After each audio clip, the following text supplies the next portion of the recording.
So here, order, remove the children. It's the 20th. Motion for contempt of court. These are all of the individuals, including Judge Bernal.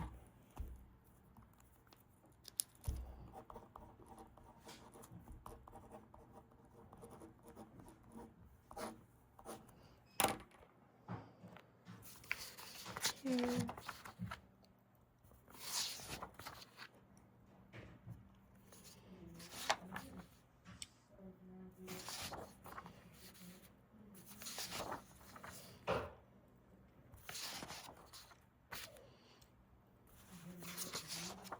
Enforcing a judgment. So all of the default judgments and the family court that were supposed to be implemented by the family court, by the civil court, by the federal court,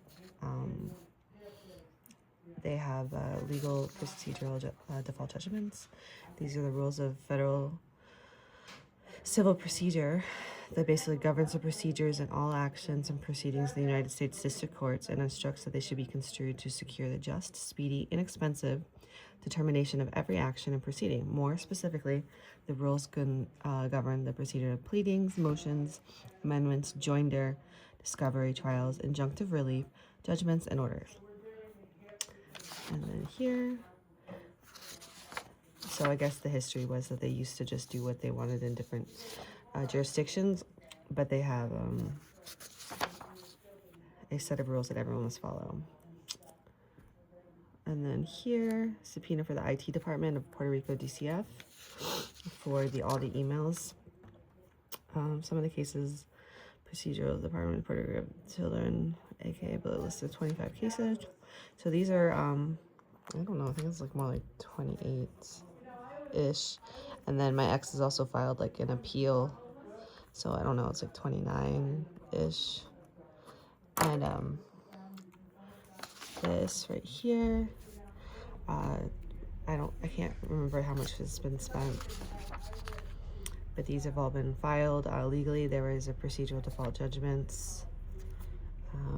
This one was filed and sent, and then the clerk filed it, and then there was illegal dismissal. It was Judge Gentile. And then I think like right after that hearing in Charlotte, we had Milton. There was a giant hurricane like within a couple days of his illegal dismissal. But yeah, trillions. And then here, changed to Florida. In the above case, motion handwritten. Okay, and then here's when I filed the motions to federal court in North Carolina, but they had cut my survivor benefits of my dead husband wrongfully, and they wouldn't allow me access to court because they said they had to decide if I could, if they were gonna waive it. So basically, it was a denial of access to court for money. And then here, some of the kidnappers, again, add to all subpoenas and email discovery. There's that. So that's Wendelin Morales v. Martinez, Francis Torres, notification, no Garcia, Lordesman, Mayaguez, Carlos Vera Munoz. This is Carlos.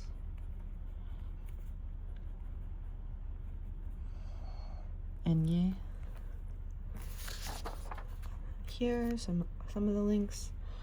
And then these are the next steps. Basically, it's International Criminal Court, and then UN, Crimes Against Children, primarily through its Children on Conflict mandate. Violations. Please excuse the typos. Links of filed papers. PDF notice. notices, social media, email, certified mail, in court via oral discussion of motion for all individuals named related to DCF Puerto Rico, including pages 2, 3, and then C.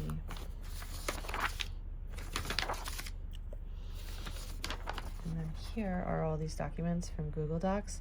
And this is the evidence of where they have the internal wire fraud, where they show intentional put a wrong email in their system to me. And so he emailed me the emails that he got, but I didn't. Here, 1983 action, and then the demands for the 1983 action of all individuals, pages, let's see, 2, 3, links of filed papers, yeah.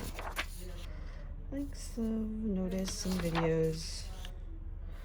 Okay, this is page 21. Okay.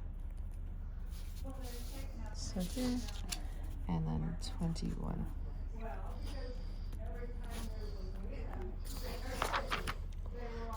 And then also demands per page 22. ICC, International Criminal Court for DCF Puerto Rico. And then also UN here for the crimes against children.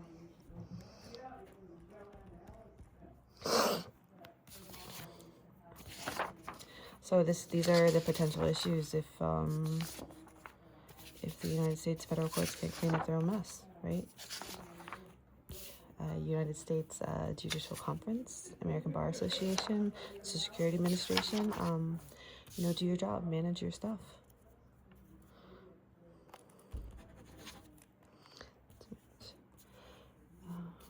And basically, the notice of evidence has initiated the mailings for here comes plaintiff.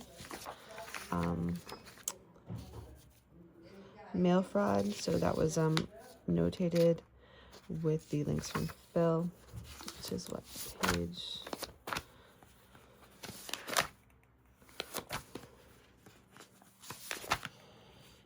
exhibits.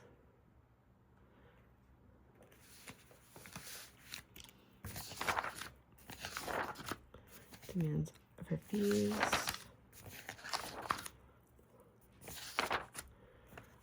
I typically can work and do things when I'm not doing this.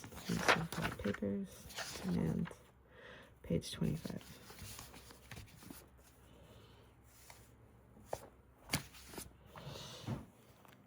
And then it's page 25 of the document.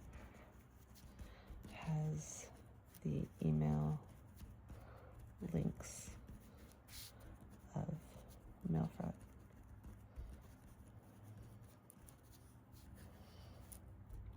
Wire. I'm not here. And demand for the emails to the Department of Children. They had correct, it's intentionally made up email. They just made one up. And like, oh, we sent it to her. Meanwhile, they deleted and threw away all the certified mail. All my emails say, see, and this is the exact FGG. They just made up a name for it, which happens to be one letter off of what my mom's name was. So it's just obvious that they completely, it's a fake, made up email. And that's what they did. So they basically didn't give me any access to any of the proceedings. And then here, I don't need my stuff. Here, is that? Notice of unauthorized medical. So basically, when they did the evaluation of my grandparents, they just said like, oh, they're like, no, they can't have them because we think they're too old.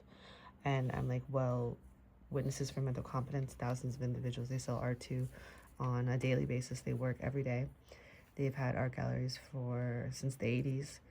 The same one since the 90s in Florida. They have a daily physical job. They carry art that can weigh 20 to 50 pounds and be 5 foot by 7 foot on a regular basis. They both paint on a regular basis and sell those originals for hundreds and thousands of dollars. And then they have financial stability of a home valuation of approximately $1 million in Florida, and that they are mentally competent. They gave me some of the best public education available, where I was able to graduate with honors from high school and cum laude from the University of Florida, and get into law school, which is a dream of many people. And then here, what they did was the Department of Children and Family, they had unauthorized practice of medicine. So they had individuals that worked for the Department of Children and Family make medical evaluations, saying that what they found determinations of whether someone is fit, but they didn't have a medical professional do it, if they didn't have an actual examination, they didn't use an occupational therapist, a neurologist, a psychologist, a stress test, not even a polygraph, which would have allowed for at least blood pressure, not even medical records, nothing. And this is just kind of a trend, unfortunately, in some of the courts where there's been overreaching. Certain individuals, like where they're asked to read x-ray, even if they're a lawyer and not a radiologist. And it's just evidentially it's not legally admissible. So all of the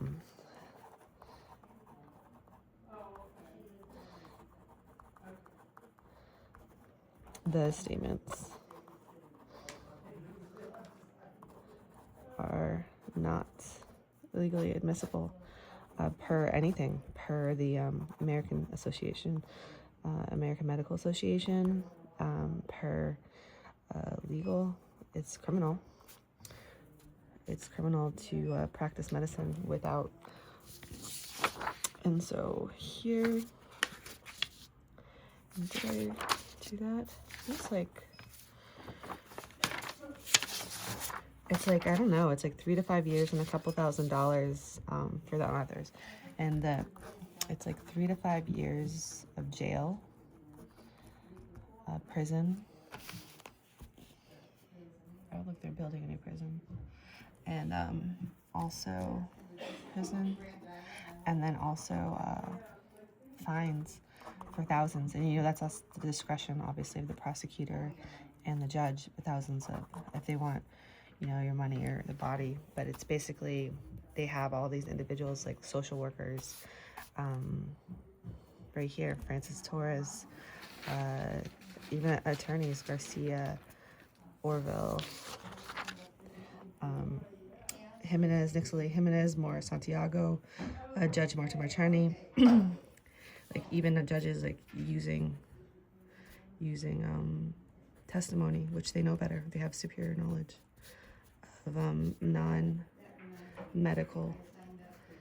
in people, and they're allowed legally the statements to terminate the termination of parental rights for probably millions. And I haven't even looked at divorce cases. I hypothesize that that this is an issue that FG 951. What is that? And again, WTF.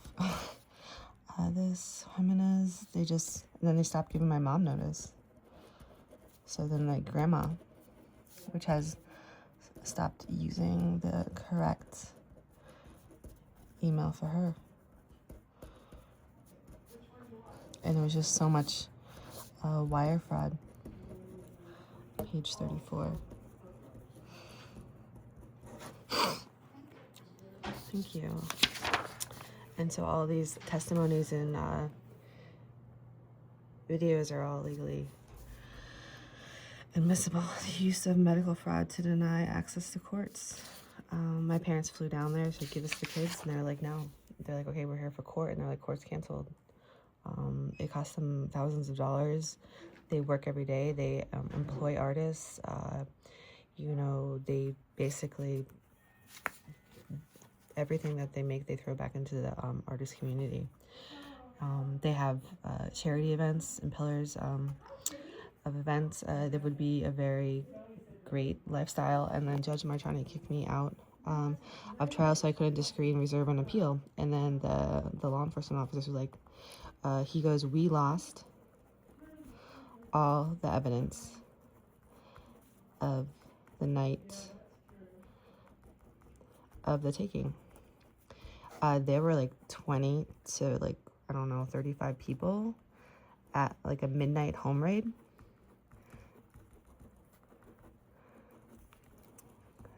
Of the Puerto Rico vacation rental. And I was there for neurological treatment of my young children. Because the doctor, he had put his wife's MS into remission. And he believed that he could do similar things for the neurological issues of my children. So we had an appointment. He wanted $7,000. So I was waiting to get a little bit of money saved up to go there. And I was like maybe a week or two out from the appointment. And so I'm waiting there, and then like a midnight raid occurs on, 10, 11, 23. And they basically start taking the hinges off the doors. And that's what the Zoom live video has the evidence of that night. And that was in Boca Raton, Puerto Rico. And that's really a Fourth Amendment issue, backdooring a home raid normalization without any sort of prosecution, civil or criminal. And that was filed in civil. That was a Florida case that I filed 2023 and 2024, civil litigation regarding the home invasion without any, on a fraudulent warrant, where it was basically 2 pages all in Spanish, a boilerplate, and then the only thing that was handwritten for my case said malnutrition. My bank statement shows spending like $3,000 to $4,000 on food monthly for the children, so it would be very challenging to have that much money spent on food without the issue of malnutrition. And then I also have videos, and again, the evidence of malnutrition. They didn't do a hair analysis. There was no evidence of an HTMA, which is a hair analysis. Blood work showing their healthy physical ability, everything. Department. And again, they basically made another medical evaluation of the status of nutrition and kid development without a professional. One of my best friends growing up, her mom was a nutritionist married to a neurologist. That job exists. And that would be, and then you would have their expert, right? You would have plaintiff expert, defense expert, and they would both have an opinion, and then the jury would get to decide. So when they didn't have the expert, and when I demanded that the children be removed to Florida to have expert investigation, they did not submit the children to the courts in Florida, even for an exam, so that we could have a battle of the experts, because they bypassed it completely. They used no expert.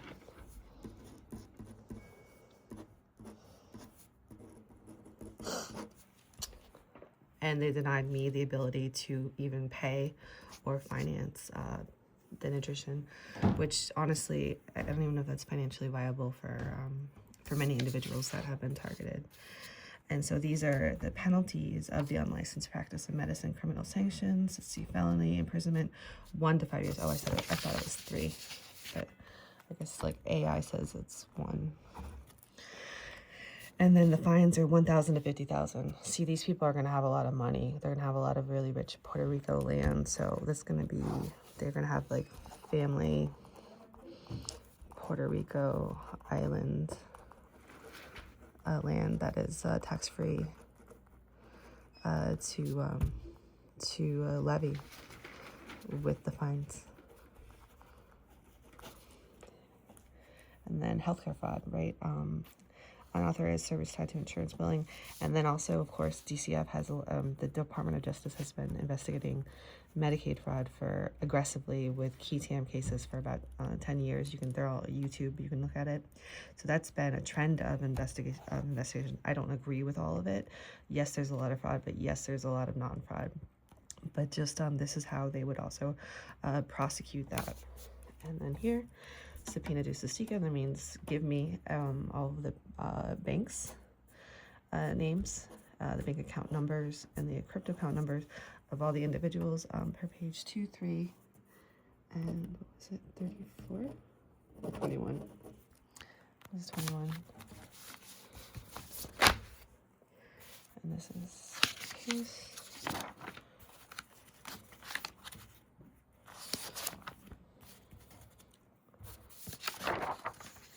Yeah, 21 here. Because unfortunately a lot of issues with Department of Children and Family and Human Trafficking, which Puerto Rico has a lot of corruption. It's the Caribbean, the demand for bribes. Subpoena emergency motion regarding illegal that was allowed as a trial to limit access of children. That they also, that Puerto Rico, James Taylor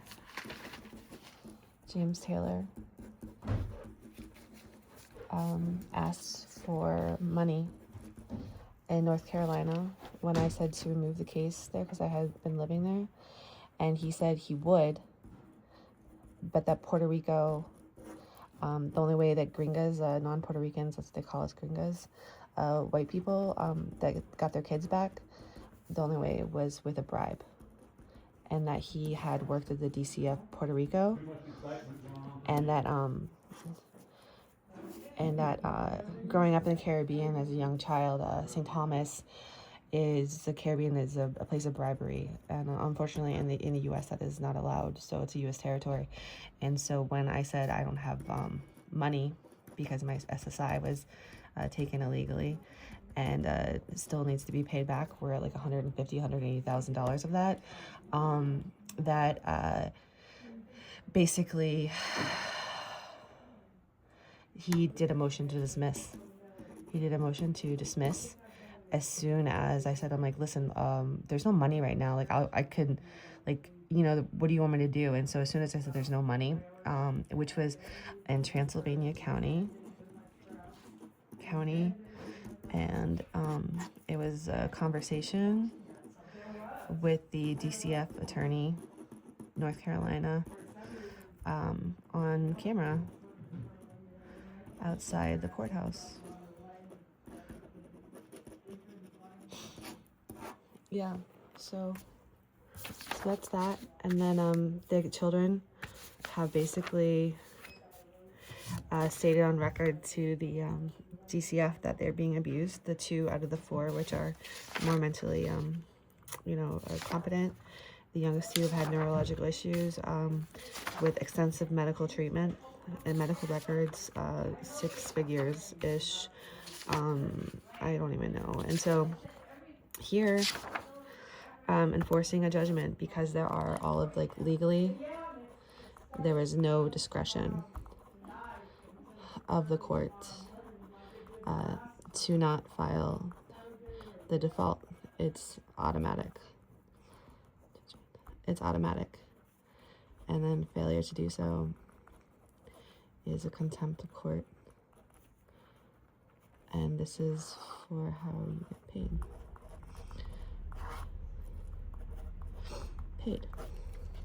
Paid, sorry. Alright.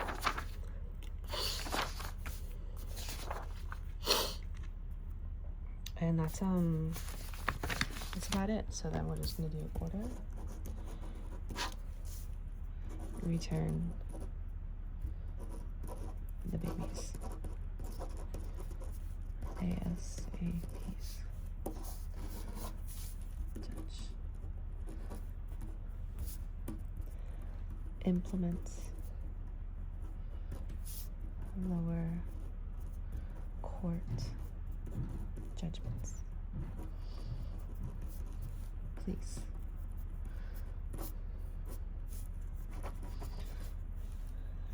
And that's that. And just civil lawsuits exposed to super damage, medical expenses, punitive damage, compensation, pain and suffering. This is obviously fees. I don't know. It's 6 figures between my ex and I don't know. They sold family land. Mental pain and suffering, I don't know. But and then to donate it to funds to help pay for fees and phones for detained. I don't even want the money. I just want my kids. You can donate 7 to 8 figures of intentional infliction of emotional distress. I just want the kids.